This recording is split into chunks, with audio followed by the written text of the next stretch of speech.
air pollution, water pollution and sound pollution is the biggest concern for this country. और एक समय ऐसा आता है विंटर के सीज़न में कि दिल्ली का पोल्यूशन इतना ऊपर जाता है कि दुनिया के लोग कहते कि इस समय दिल्ली नहीं जाना चाहिए। एक बार मैं लंदन में था तो एक भारतीय परिवार मुझे मिले और उन्होंने कहा कि हमने दिल्ली के टिकट कैंसिल कर दिए हैं क्योंकि दिल्ली में बहुत ज़्यादा पोल्यूशन है। उस दिन से मैं लगातार सोचता हूँ कि दिल्ली को प्रदूषण से कैसे मुक्ति मिले, और इसलिए मुझे सौभाग्य मिला कि दिल्ली के जल प्रदूषण और एयर पोल्यूशन के साथ थोड़ा बहुत कुछ काम करने का मौका मिला। और उसमें से रोड मिनिस्टर के नाते हम दिल्ली के आसपास करीब 60,000 करोड़ रुपए खर्चा करके रोड बना रहे हैं, और इसमें से काफ़ी रोड अभी पूरे भी हुए, काफ़ी के काम भी जोरों में चल रहे हैं। आपको पता होगा कि state of art Dwarka express highway जो केवल 30 किलोमीटर का है उसको हम 10,000 करोड़ रुपए का बना रहे हैं, जिससे डायरेक्ट उसका एक्सेस दिल्ली मुंबई हाईवे तक जुड़ा जाएगा। तो विशेष रूप से दिल्ली से मुंबई एक बड़ा हाईवे बना रहे हैं जिसका 65-70% काम हमारा पूरा हुआ है। और ये हाईवे जो है ये दिल्ली से मुंबई का डिस्टेंस कार से 12 घंटे में पूरा करेगा और ट्रक के लिए 20 घंटे लगेंगे। इसके साथ साथ दिल्ली से मेरठ हाईवे लगभग बन चुका है, 4 आरओबी बनने के हैं और 2 या 3 अभी बन जाएंगे, पूरे हो जाएंगे और 1 दिसंबर में पूरा होगा। कल ही मेरे पास अग्रवाल जी वहाँ के मेंबर ऑफ पार्लियामेंट मेरठ के आए थे और 15 अक्टूबर को इसका हम इनॉग्रेशन करने जा रहे हैं, जो दिल्ली मेरठ एक्सप्रेस हाईवे का काम लगभग पूरा हुआ है। दिल्ली के लिए हमने एक पेरीफेरल रोड बनाया था जो दिल्ली का रिंग रोड है और जिसके कारण दिल्ली का काफ़ी पोल्यूशन कम हुआ है। जैसे उत्तर प्रदेश, उत्तराखंड, हिमाचल, पंजाब, हरियाणा, कश्मीर, यहाँ से जो ट्रैफिक मुंबई की ओर जाता है ये पहले दिल्ली के शहर के बीच में से गुजरता था। यही धौला कुआं है जहाँ मैं अक्सर रोज़ फ्लाइट में आके अटकता था। तो ये धौला कुआं का भी काम मैंने उस समय अब अच्छा कर लिया है। थोड़ा सा पुलिस स्टेशन को एक बार तोड़ना है तो वो वहाँ से रह गया है, तो वो भी मैंने कमिश्नर साहब से रिक्वेस्ट किया, उनसे बातचीत करके तो वो भी एंगल हो जाएगा।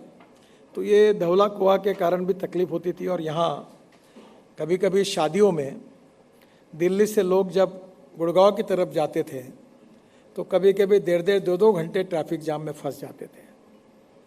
तो आज स्वाभाविक रूप से काफ़ी इसके कारण कंजेशन कम हुआ है। अभी हम द्वारका एक्सप्रेस हाईवे से एयरपोर्ट के अंदर से टनल निकालकर वसंत विहार तक लेके जा रहे हैं, तो जिसके कारण काफ़ी ट्रैफिक बीच वाला चला जाएगा। और ये जो दिल्ली जयपुर रोड है इसके ऊपर 1200 करोड़ रुपए अभी और खर्चा कर रहे हैं ताकि दिल्ली से किशनगढ़ तक पूरा रोड ठीक से हो जाए। दिल्ली के लिए हमने दिल्ली से देहरादून नया रोड अक्षरधाम से बना रहे हैं। इसका काम काफ़ी ज़ोरों में शुरू हो गया है, अभी भूमि पूजन नहीं हुआ। तो इससे दिल्ली से देहरादून 2 घंटे में होगा। दिल्ली से हरिद्वार इसी रोड पर एक 47 किलोमीटर एक रोड दिया है, तो हरिद्वार 2 घंटे में हो जाएगा। और इसी रोड को हम लोग अंबाला से चंडीगढ़ की तरफ लेके जाएंगे, तो वो भी काम अब शुरू हुआ है। तो दिल्ली से चंडीगढ़ 2 घंटे में, दिल्ली से जयपुर 2 घंटे में, दिल्ली से देहरादून 2 घंटे में और दिल्ली से हरिद्वार 2 घंटे में निश्चित रूप से पूरा हो जाएगा। दिल्ली से अमृतसर कटरा हम एक्सप्रेस हाईवे बना रहे हैं जिसमें दिल्ली से गुरदासपुर तक सब अवार्ड हो गए काम, और उसके बाद 130 किलोमीटर कटरा तक वो भी काम अवार्ड करने की प्रोसेस में है।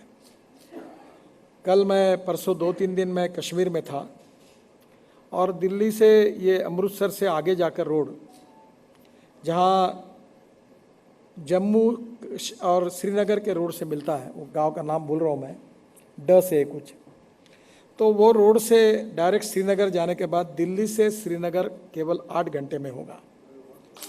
और दिल्ली श्रीनगर से दिल्ली 8 घंटे में, और उसी रोड से दिल्ली से मुंबई 12 घंटे में, तो दिल्ली से श्रीनगर, मुंबई से श्रीनगर 12 घंटे में निश्चित रूप से होगा। मैंने अभी ये रोड की टेस्ट की, तो एक जगह 140 किलोमीटर के स्पीड से गाड़ी चली तो भी कुछ तकलीफ नहीं हुई।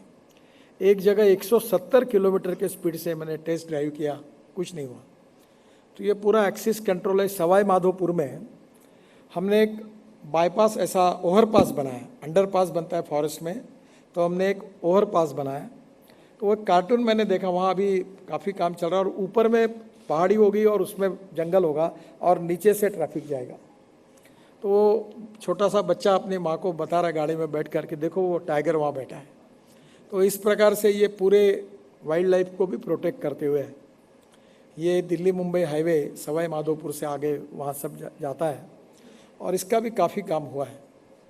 ये JNPT तक जा रहा है मुंबई में। अब मेरा विचार है कि इसको वसई विरार से लेकर ये नरीमन पॉइंट तक लेके जाना, ताकि दिल्ली से नरीमन पॉइंट से दिल्ली 12 घंटे में हो।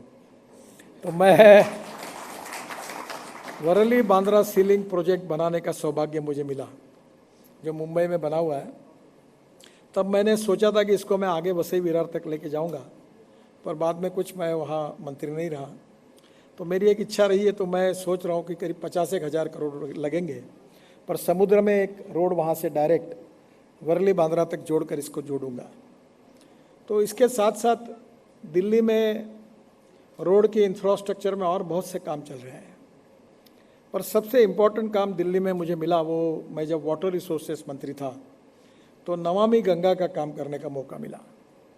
और उस समय गंगा नदी को मिलने वाली 40 नदी और नालों को भी हमने नमामि गंगा में लिया था, और उस समय मैंने दिल्ली को 6,000 करोड़ रुपए अपने मिनिस्टर से दिए, और उसमें दिल्ली का जो गंदा पानी है वो अच्छा करने के लिए ये सब प्रोजेक्ट जो है ये दिल्ली सरकार ने काफ़ी पूरे हो रहे हैं, जिससे दिल्ली का वाटर पोल्यूशन काफ़ी कम हो जाएगा। सोनीपत और पानीपत से हमने शुरुआत की थी, दोनों प्रोजेक्ट पूरे कर दिए, और उस समय गंगा में हमने 25,000 करोड़ रुपए के काम किए, और 80% गंगा को हमने शुद्ध बनाया था। और गंगा को शुद्ध बनाने के लिए हमने यमुना को भी शुद्ध किया। आप बिजनेस के, इसलिए आप एक अच्छा मॉडल को स्टडी करिए कि मथुरा में हमने एक मॉडल हाइब्रिड एन्युटी में बनाया, वो त्रिवेणी इंजीनियरिंग करके कंपनी ने किया है। जब मैंने रोड में हाइब्रिड एन्युटी मॉडल लाया, तो फिर मैंने गंगा में भी वो मॉडल लाकर कोशिश की थी, और उसमें ये कोशिश थी कि 40% हम देंगे, 60% इन्वेस्टर लगाएगा, और उसका जो पानी शुद्ध होगा वो पूरा मथुरा का 20 mld स्लज, पूरा गंदा पानी वो शुद्ध करके जो यमुना में आ रहा था वो इंडियन ऑयल खरीदी करेगा, और 20 करोड़ रुपए साल के देगा। तो ये कॉन्ट्रैक्ट भी हो गया, इंडियन ऑयल ने कोऑपरेशन भी किया, वो प्रोजेक्ट भी मुझे लगता है शायद पूरा होते आया है। तो यमुना का भी क्लीनिंग काफ़ी किया है, और गंगा से काली नदी और बहुत से नाले थे, उनको भी उस समय अच्छा करने का मौका मुझे मिला। और वो काम से गंगा, जब वो कुंभ हुआ प्रयागराज में, तब मैं गया था, तो साधु संत बहुत खुश थे, पहली बार गंगा में स्नान करके शुद्ध और स्वच्छ जल का अनुभव उन्होंने लिया। इसमें गंगा के साथ साथ यमुना का भी काम अच्छा हुआ है।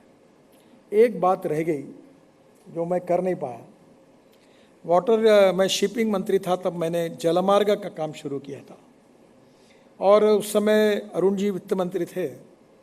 तो मैंने उनको कहा कि 500 करोड़ मुझे इसके लिए आप दो। उन्होंने कहा, नितिन जी ये काम कभी जन्म भर नहीं होगा, आप बदनाम होंगे, आप मत कहिए और मत करिए। मैंने कहा आप थोड़ा मौका दीजिए, मुझे लगता होगा ना, इम्पॉसिबल कुछ नहीं है, होगा। वो बोले मैं कोई पैसे दे के फ़ायदा नहीं, आप मत पड़िए इसमें। और मोदी जी ने कहा कि एक बार देखो ये घोषणा कर रहे हो, ये महंगा पड़ेगा, ये नहीं हुआ तो तकलीफ होगी। मैंने बोला आप विश्वास रखिए ये होगा। और आज गंगा का जलमार्ग पूरा हुआ है, वाराणसी से हल्दिया, ये हमने जलमार्ग पूरा किया और अब ट्रांसपोर्ट चालू हो गया है। और वाराणसी, हल्दिया, साहिबगंज और गाज़ीपुर 4 जगह पर मल्टी मॉडल हब बन रहे हैं। वाराणसी का उद्घाटन प्राइम मिनिस्टर ने किया है। मल्टी मॉडल हब यानी जहाँ रेलवे भी है, रोड भी है और पानी भी है। और उसके साथ साथ अभी हल्दिया का भी पूरा हुआ है, और साहिबगंज का भी प्रधानमंत्री ने उद्घाटन कर दिया है, केवल गाजीपुर का फाइनल स्टेज पर है। इसके साथ 40 रिवर पोर्ट हम गंगा में बना रहे हैं, और जिसके कारण वाराणसी से हल्दिया ये जलमार्ग 3 मीटर का ड्राफ्ट हमने किया है, मेंटेन किया है। तो अभी कोई भी जहाज उसमें 5000 टन का चल सकता है। दूसरी ओर प्रयागराज यानी इलाहाबाद से लेकर वाराणसी तक मैंने 1 मीटर का ड्रेजिंग पूरा कर दिया है। तो आज हमारे MPBS सी प्लेन, एयर बोट्स, हमारे बार्ज अब जा सकते हैं, तो इलाहाबाद तक कोई प्रॉब्लम नहीं था। बाद में मैंने ये कोशिश की थी कि प्रयागराज से यमुना से दिल्ली तक जलमार्ग बने, और मेरी ये कल्पना थी कि यमुना से हवाई जहाज़ से उड़कर 15 मिनट के अंदर ताजमहल के पीछे उतर जाए MPBS सी प्लेन से, और वहाँ से 1 घंटा ताजमहल देखकर फिर 15 मिनट में दिल्ली वापस आ जाए। तो ये कठिन नहीं है। तो ये MPBS सी प्लेन मैंने उस समय मैं शिपिंग मंत्री था तो हमने उसकी परमिशन मिलाई, और ये सरदार सरोवर को शुरू किया। एयरपोर्ट अथॉरिटी परमिशन देने के लिए काफ़ी अड़चने पैदा कर रही थी, तो मैंने कहा देखो आप परमिशन दो, नहीं तो मैं नया एक्ट बनाऊंगा।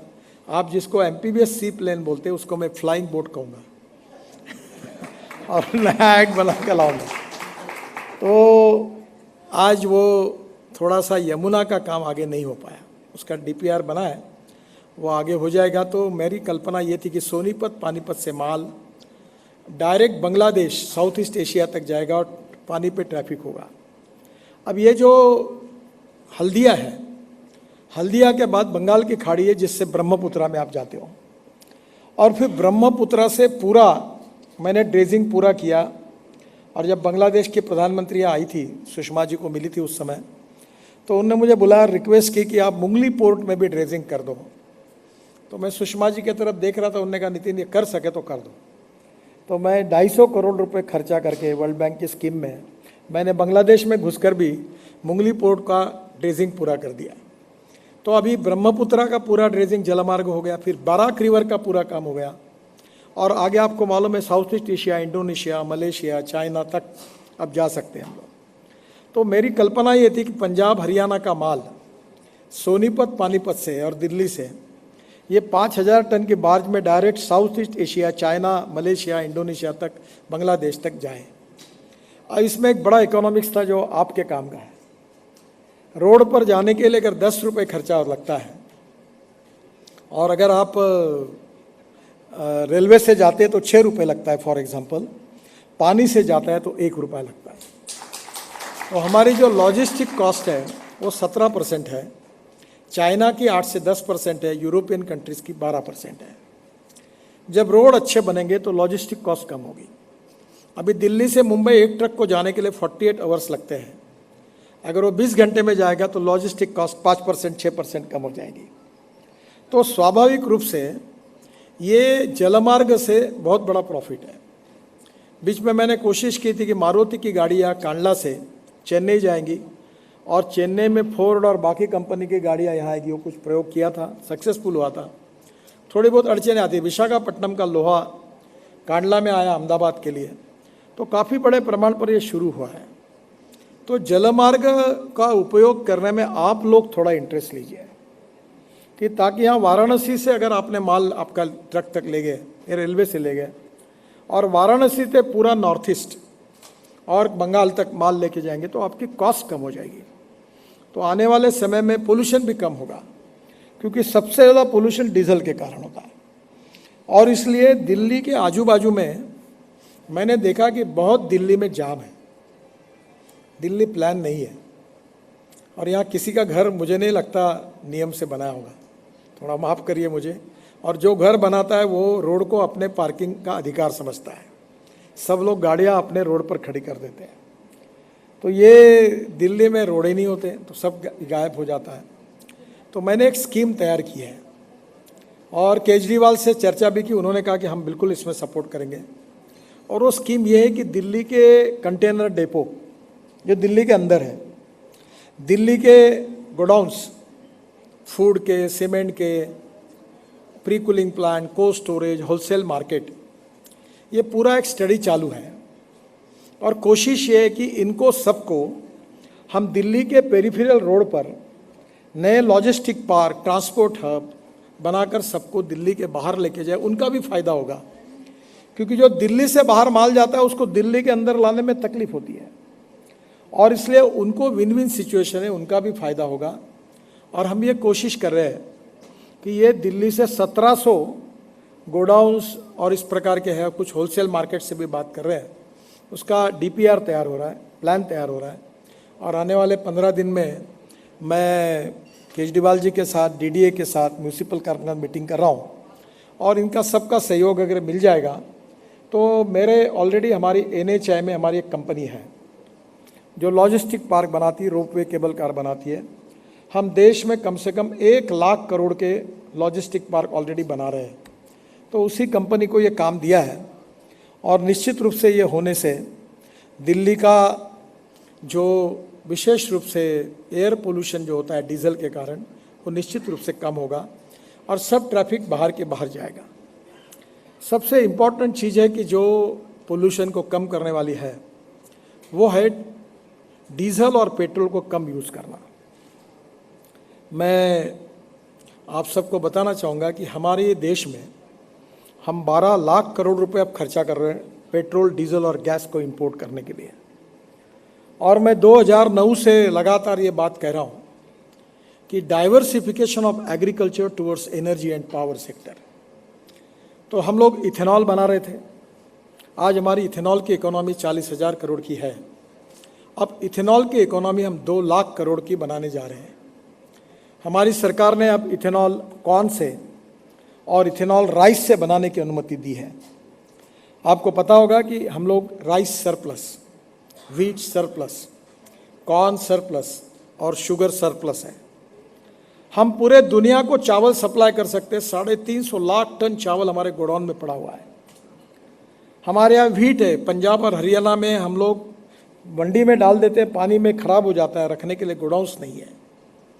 व्हीट हमारे MSP से भी नीचे प्राइसेस चली जाती है, सरकार उसको सपोर्ट करती है।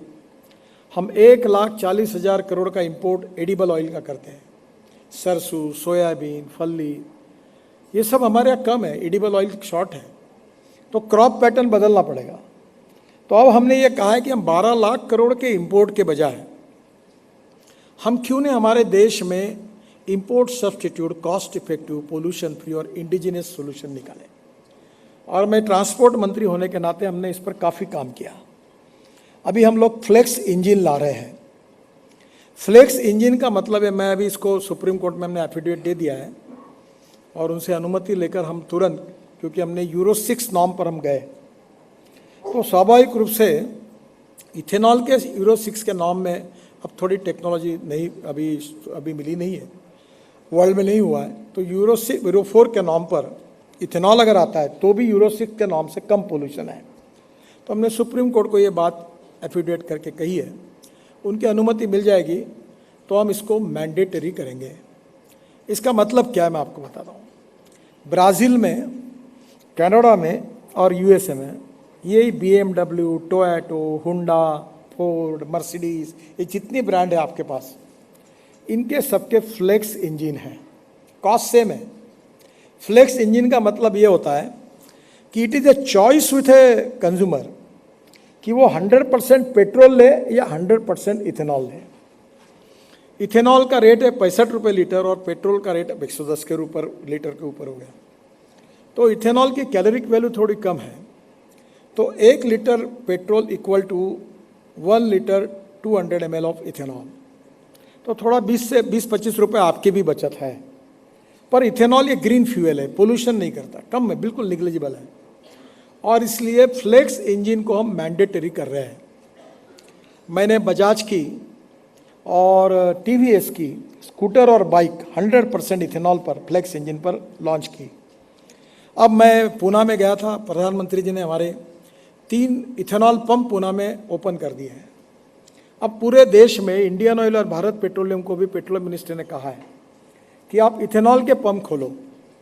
इथेनॉल ये इंडिजिनियस है, import substitute, cost effective, pollution free और इंडिजिनियस है। किसानों को फायदा होगा, हमारा इंपोर्ट कम होगा, प्रदूषण कम होगा। तो इसके बाद आप जो भी पेट्रोल गाड़ी खरीदी करोगे वो 100% फ्लेक्स इंजन ही मैंडेटरी होगा। इसमें इनका कोई नुकसान नहीं है। एक बॉश कंपनी का फिल्टर है और जो लोहे के वॉशर्स थे उसके बजाय रबर के लगेंगे, तो कॉस्ट भी सेम ही होगी। और ये अगर गाड़ी आएगी तो इथेनॉल के पंप आएंगे और इथेनॉल की ऑटो रिक्शा चलेगी, इथेनॉल की बाइक चलेगी, स्कूटर चलेगी, और आपकी गाड़ी में 100% इथेनॉल आएगा तो पोल्यूशन कम होगा।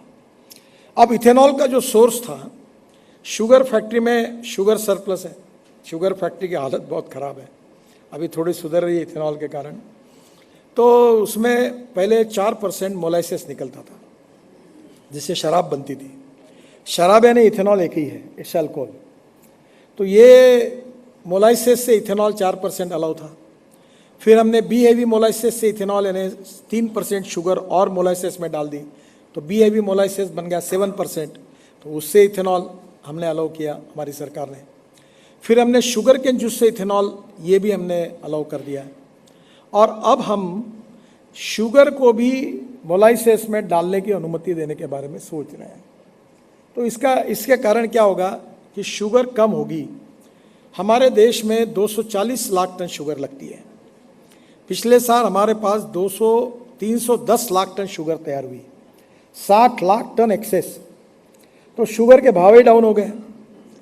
तो इधर गन्ने के भाव पॉलिटिकली बढ़ते हैं, शुगर के भाव डाउन होते हैं, शुगर इंडस्ट्री कोलैप्स होती, बंद हो रही है। तो अब हमने ये तय किया कि शुगर क्यों बनाते हो, शुगर के बजाय इथेनॉल बनाओ। अब इथेनॉल के 450 नए प्रोजेक्ट देश में आ रहे हैं। और इथेनॉल एक ग्रीन फ्यूल है, और इथेनॉल पेट्रोल के बजाय अगर अल्टरनेटिव करके यूज़ होगा तो देश में पेट्रोल की ज़रूरत ही नहीं लगेगी। तो पहली बात तो इथेनॉल को हमने प्रोत्साहित किया है। फिर कौन से इथेनॉल, राइस से इथेनॉल, 1 टन राइस से 480 लीटर इथेनॉल होता है।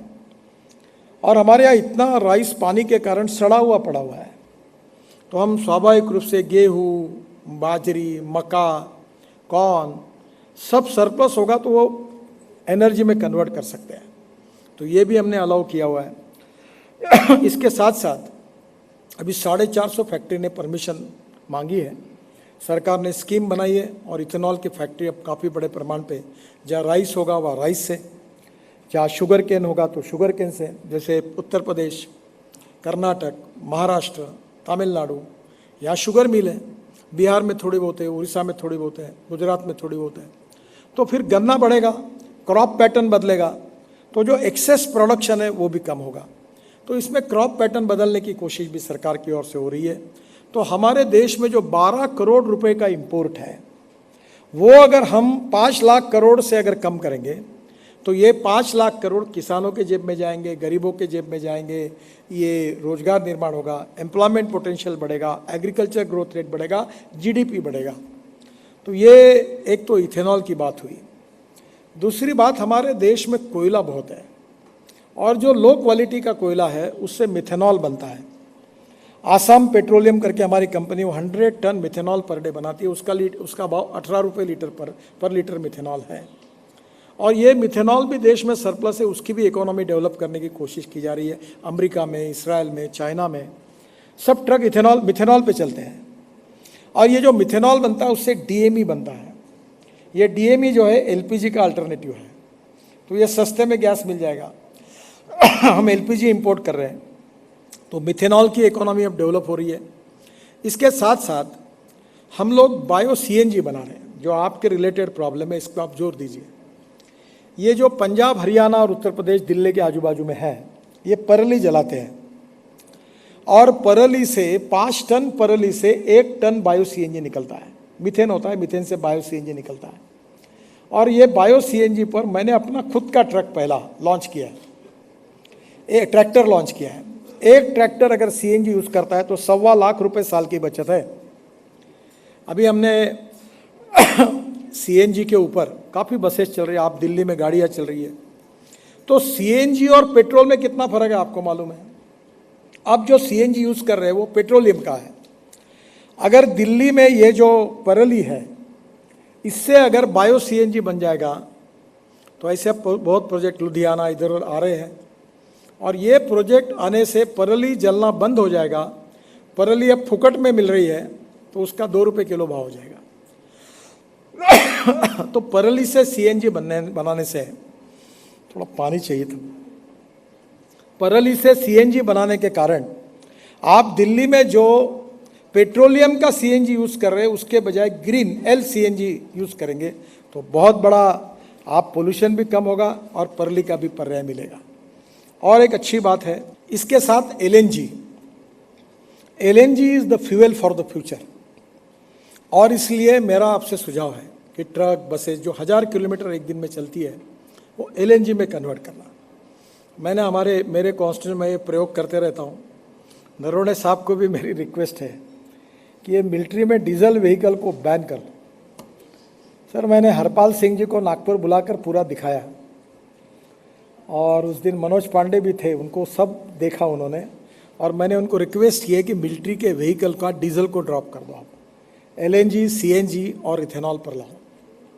अभी हमारे देश में विशेष रूप से एलएनजी का डीजल का एक ट्रक एलएनजी में कन्वर्ट करने के लिए 10 लाख रुपए लगते हैं और ये पैसा 295 डेज में वसूल हो जाता है। यानी डीजल की प्राइस और एलएनजी की प्राइस और उसकी कैलोरिक वैल्यू की तुलना में इतना फायदा है कि हमारा डीजल की तुलना में एक साल में 10 लाख रुपए निकल जाते हैं। तो जो 1000 किलोमीटर बस और ट्रक है वो एलएनजी पर करिए। और एलएनजी हमारा फ्यूल है। बायो सीएनजी एलएनजी के बाद जो हमारा सबसे अल्टरनेटिव अच्छा है वो इलेक्ट्रिक है। इलेक्ट्रिक में लिथियम आयन बैटरी अब हमारे देश में, मैं ट्रांसपोर्ट मंत्री हूँ इसलिए लगातार पीछे पड़ा रहता हूँ, 86% लिथियम आयन बैटरी देश में बन रही है। अब बैटरी के ऊपर की ट्रक बसेस कोई ज़्यादा दूर नहीं है, बसेस तो ऑलरेडी आई है। कल मैं झोजिला में था तो हमारे पत्रकारों को लेकर 2 बसेस थी, ओमेगा इंजीनियरिंग वाले भी इलेक्ट्रिक बस बनाते हैं, तो उनकी तो इलेक्ट्रिक बस में पत्रकार बैठकर श्रीनगर से वहाँ तक आए थे। तो अब इलेक्ट्रिक बस नई बात नहीं रही है, इसमें इकोनॉमिक्स है। मुंबई में एक डीजल की बस बेस चलाती है तो उसका खर्चा पर किलोमीटर 115 रुपये है। मैंने 100% इथेनॉल पर हमारे नागपुर में स्कैनिया की बसेस चलाई 35, तो उसका खर्चा 78 रुपीज़ पर किलोमीटर था। अब पूना में इलेक्ट्रिक बस का टेंडर निकला, वो 50 रुपये पर किलोमीटर है। तो मैंने केजरीवाल जी को ये सुझाव दिया है कि दिल्ली में 100% ट्रांसपोर्ट ये इलेक्ट्रिक पर ही हो, पूरी बसेस इलेक्ट्रिक पर चलेगी तो पोल्यूशन नहीं होगा। तो दिल्ली में अब electric bus, electric car, electric scooter अब आ गई है। मैंने ही टीवीएस की और बजाज की इलेक्ट्रिक स्कूटर बाइक मैंने लॉन्च की। अब बड़ी बड़ी छोटी छोटी कंपनियां भी बना रही है इलेक्ट्रिक ऑटो रिक्शा, या आपका ये जो ई रिक्शा है, ये मैंने उस समय सुप्रीम कोर्ट में जाकर झगड़ा करके उसको एस्टैब्लिश किया। 1 करोड़ लोग आदमी को आदमी खींचने का काम करता था, अब 40 लाख लोग ऐसे जिनका ये मेहनत करने का काम छूट गया है, उनको न्याय मिला है। और कुछ लोग बाकी है देश में कि मैकेनिज्ड ड्रिवन ई रिक्शा से एक नया जीवन उनको मिला है। तो आपको मैं ये कहूँगा कि इस देश में कोई अब सामान नहीं ढोएगा। Mechanized driven e rickshaw, e cart. और दिल्ली के एक व्यक्ति ने तो मुझे पानी पूरी का दुकान उसके ऊपर, आइसक्रीम का दुकान उसके ऊपर, वो ई रिक्शा पे बना लिया, चाइनीज़ फूड उसमें मिलता है। तो अब ये ठेले और इससे चक्कर से हटकर ई रिक्शा, तो इलेक्ट्रिक ड्रिवन, उसमें लिथियम आयन बैटरी लगती है। तो lithium ion, aluminium ion, sodium ion, zinc ion, इसके साथ भी हम काम कर रहे हैं। मेरा विश्वास है कि ये जो बैटरी की केमिस्ट्री है इसमें हिंदुस्तान में बहुत काम हो रहा है और आने वाले समय में हम देश में इसको लीड करेंगे।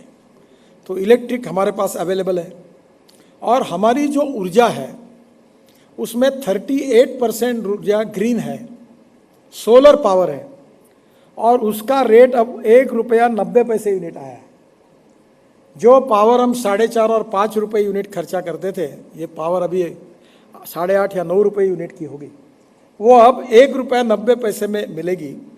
तो पावर के रेट भी कम हो गए और प्रदूषण भी कम होगा।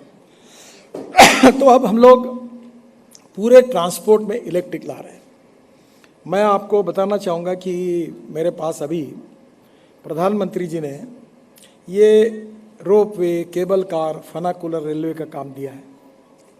मैं हिमाचल में बीच में मनाली गया था, तो वहाँ के चीफ मिनिस्टर और अभी के चीफ सेक्रेटरी मुझे मिले, मैंने उनको एक पॉलिसी बना के दी। मैंने कहा आप जो भी रोप वे केबल कार डालेगा उसको आप ₹2.5 यूनिट पावर दे दो, आपके पास पावर सरप्लस है, हाइड्रो पावर है। तो अभी उन्होंने कहा शायद ₹3 या ₹4 दी का पॉलिसी मेरे पास भेजी और 15 प्रोजेक्ट भेजे हिमाचल के। तो कल मैंने एलजी मनोज सिन्हा जी तो कश्मीरी, उनको कहा तुम भेजो, मैं पैसा मैं खर्चा करता हूँ, 15-20 जितने रोप वे केबल कार फिर मुझे भेज दो, टूरिज्म बढ़ेगा। फिर मैंने लद्दाख लेह के एलजी को कहा आप भी तैयार करो और मुझे भेज दो। पूरे देश में ये जो पहाड़ी प्रदेश है जहाँ घूम घूम के डीजल फूकते हुए हम ऊपर जाते हैं, नरवणे साहब तो मिलिट्री में, उनको तो पता ही है कि कितना तकलीफ होती है पहाड़ी क्षेत्र में। कल मैं कारगिल था, जो झेड़मोर टनल था, तो मैं तो 2 घंटे में अस्वस्थ हो गया। आप कैसा काम करते होंगे, मैं वहाँ हमारे सैनिक कारगिल के नीचे बहुत कठिनाई में काम करते हैं। मुझे देख के आंखों में आंसू आए। वो बोल रहे थे 3-3 दिन 4-4 दिन लद्दाख लेह का ट्रैफिक बंद रहता है, एक तरफ इधर से जाता है एक तरफ उधर, और 6 महीने गैस पेट्रोल सब्जियां कुछ नहीं आता, ट्रैफिक बंद। और वहाँ से जो लोग हैं वो सोनबर्ग के निकलकर कश्मीर में श्रीनगर में आ जाते हैं। अब हम वहाँ टनल बना रहे हैं, जोजिला आशिया की सबसे बड़ी टनल है 13.5 किलोमीटर की, और दूसरा हमने झेड़मोर पूरी कर दी है। अब लद्दाख लेह से लोग निकलेंगे तो श्रीनगर पहुंचेंगे, और श्रीनगर से पहुंचकर डायरेक्ट जम्मू श्रीनगर रोड से दिल्ली आएंगे, और दिल्ली से डायरेक्ट मुंबई तक जा सकेंगे। पूरा रोड अब क्लियर हो गया कश्मीर से कन्याकुमारी तक। तो ये अब इसमें हम लोग ट्रांसपोर्ट में डीजल पेट्रोल पे ना जाएं, हम इंडिजिनस फ्यूल में जाएं। और इसलिए ये जो मैंने कहा ethanol, methanol, biodiesel, bio CNG और इलेक्ट्रिक, अब इसमें सबसे बड़ा गेम चेंजर है जिसमें एसोसिएशन ने एक अगला कार्यक्रम करना चाहिए। That is the future of the economy and that is the future of India. कि जैसे सऊदी देश, अरबी देश कहते हैं ना कि हम पेट्रोल डीजल हमारे पास है, तो green hydrogen is the future fuel. और अभी हमारे देश में हमने प्रयोग कर लिया है कि समुद्र के पानी से सोलर पावर का यूज़ करके, क्योंकि 70% कॉस्ट पावर की है और पानी फुकट में है, तो उसी से हाइड्रोजन और ऑक्सीजन अलग करके ग्रीन हाइड्रोजन निकलेगा, तो कॉस्ट एकदम कम आएगी। अभी मैं नागपुर म्यूनिसिपल कॉर्पोरेशन में एक प्रोजेक्ट कर रहा हूँ कि सीवेज वाटर जो है, गंदा पानी, उसको सोलर वाटर से ग्रीन हाइड्रोजन को तैयार करना, और ग्रीन हाइड्रोजन पर जहाज चलेंगे, रेलवे चलेगी ग्रीन हाइड्रोजन पर। अभी लंदन में गाड़ी चलती है रेलवे की, और ग्रीन हाइड्रोजन पर हम लोग, हमारी गाड़ियाँ, कार, ट्रक सब चलेगी। तो ग्रीन हाइड्रोजन को हम एक्सपोर्ट करेंगे। अभी स्टील इंडस्ट्री, केमिकल इंडस्ट्री और सीमेंट इंडस्ट्री में जो हम लोग थर्मल कोल यूज़ करते हैं, उसके बजाय हम ग्रीन हाइड्रोजन यूज़ करें। और वो बात आ रही है कि इसके बाद नया एक्सपांशन जो है वो हमारे थर्मेस में हमें ही ग्रीन हाइड्रोजन तैयार करें और हमें फर्नेस में यूज़ करें, पोल्यूशन भी नहीं, इको फ्रेंडली है। तो आने इंपोर्ट सब्सटीट्यूट है, और ये सस्ता होगा टेक्नोलॉजी का उपयोग करके, और हम ग्रीन हाइड्रोजन को एक्सपोर्ट करने वाली कंट्री वर्ल्ड में बने। जैसे कोई पेट्रोल डीजल एक्सपोर्ट हमारे देश में इंपोर्ट कर रहे हैं, तो हम ग्रीन हाइड्रोजन में वर्ल्ड में लीडर बने। इसलिए प्रधानमंत्री जी ने हाइड्रोजन मिशन के लिए 3000 करोड़ रुपए देके उसकी स्थापना की है, और हम ट्रांसपोर्ट मिनिस्ट्री में लगातार काम कर रहे हैं। अभी ऑलरेडी हाइड्रोजन की बस तैयार हो गई, ये हमारे यहाँ कुछ चलने भी शुरू हो गई है, टाटा भी बना रहे हैं। और इसलिए आने वाले समय में इन सब बातों का उपयोग करने से आत्मनिर्भर भारत बनेगा। और सबसे इम्पॉर्टेंट चीज़ जो है कि दिल्ली को प्रदूषण से मुक्ति मिलेगी।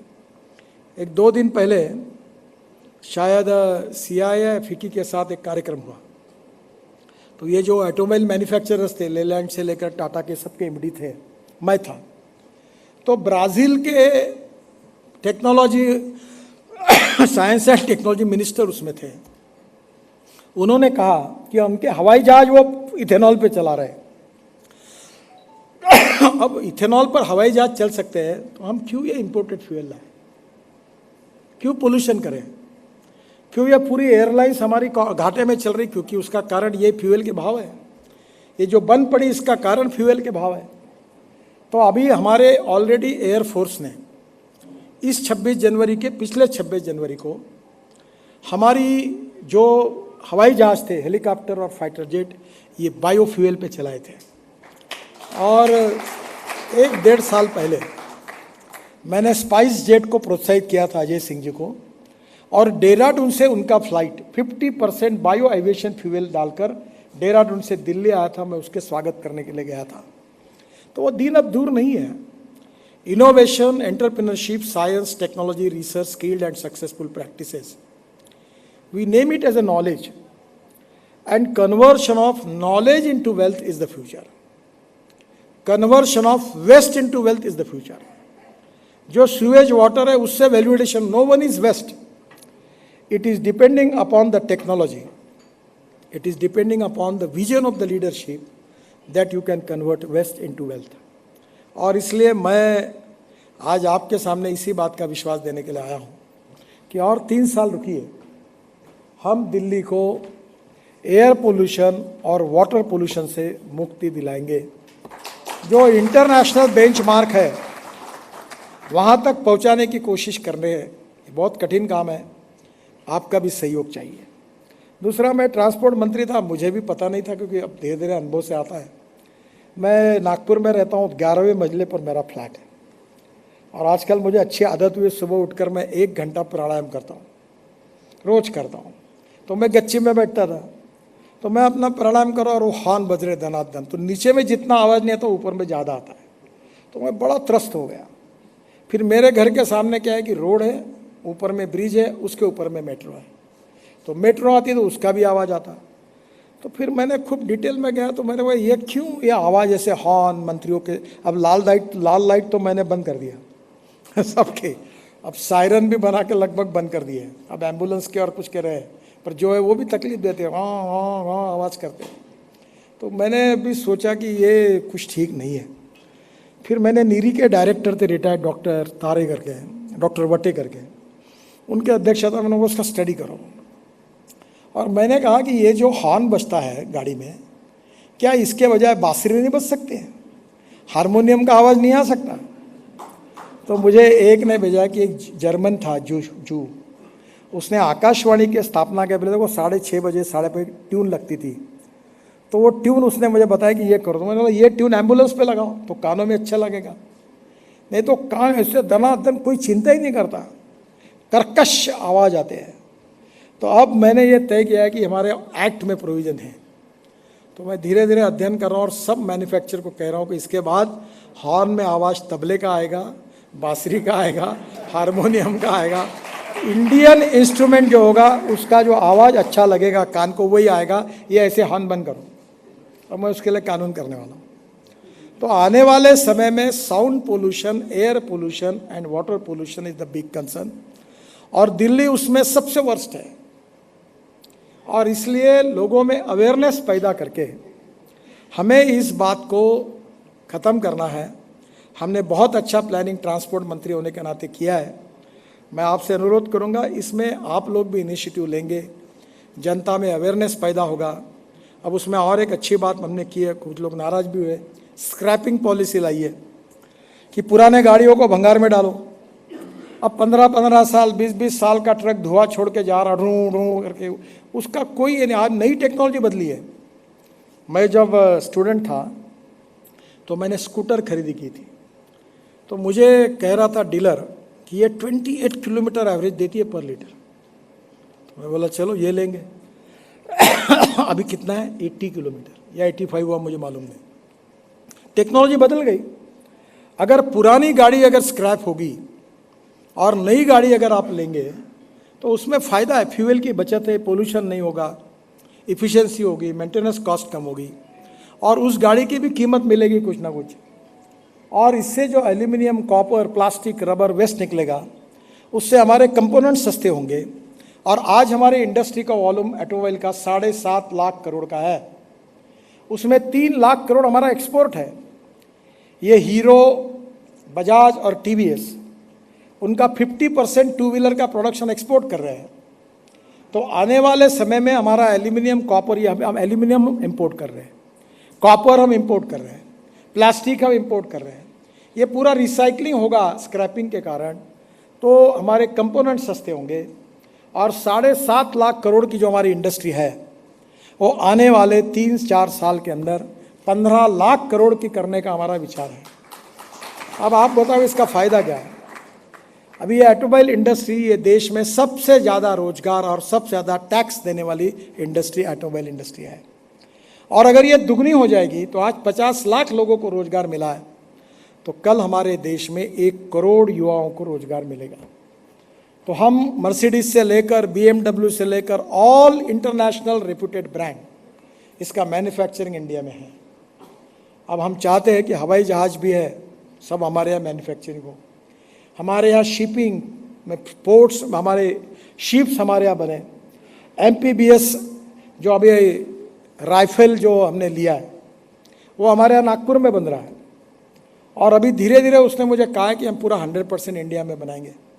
तो हम लोग इंपोर्ट करने के बजाय हमारे देश में अगर ये सब बनेगा तो देश में एंसिलरी इंडस्ट्री डेवलप होगी, देश का एक्सपोर्ट बढ़ेगा, देश में रोजगार निर्माण होंगे, GDP बढ़ेगा, ग्रोथ रेट बढ़ेगा, पर कैपिटा इनकम बढ़ेगा, तो आत्मनिर्भर भारत का सपना पूरा होगा। तो आर्थिक दृष्टि से सुखी, समृद्ध, संपन्न, आत्मनिर्भर भारत जो जल प्रदूषण, वायु प्रदूषण और ध्वनि प्रदूषण से मुक्त हो, उस भारत का निर्माण हम सबके सहयोग से, आप सबके सहयोग से होगा।